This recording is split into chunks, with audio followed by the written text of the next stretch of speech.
Mpenzi mtazamaji, amini usiamini, Neema ameshangazwa sana. Amebaki na mshangao mkubwa mbele ya mahakama baada tu ya Sharon kuweza kumkana mbele ya mahakama. Kama unavyofahamu mpenzi mtazamaji, Sharon alikuja pale kwenye mahakama kuweza kutoa ushuhuda, huku wengi wakiamini angemtetea Neema, lakini maskini wa Mungu Sharon alichukua upande mwingine na kuanza kumtetea baba yake Ian, ukipenda Eddie, jambo ambalo limeacha wengi na mshangao, ikiwemo hata sisi watazamaji.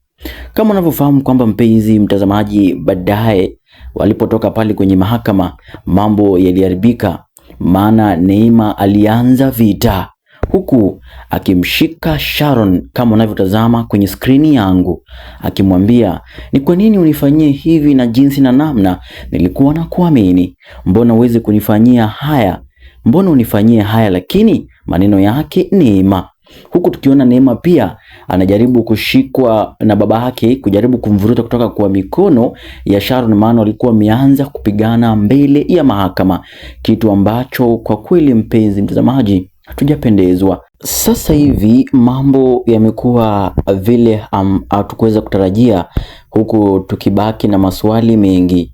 Je, Neema atashinda kesi hiyo ama ni Eddie atashinda kesi hiyo, kesi ambayo inamhusisha Ian?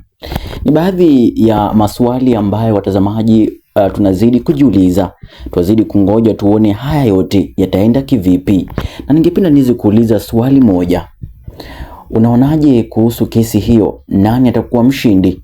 Toa maoni yako mpenzi mtazamaji, na usiweze kusahau kuzidi kufuatilia habari hizi.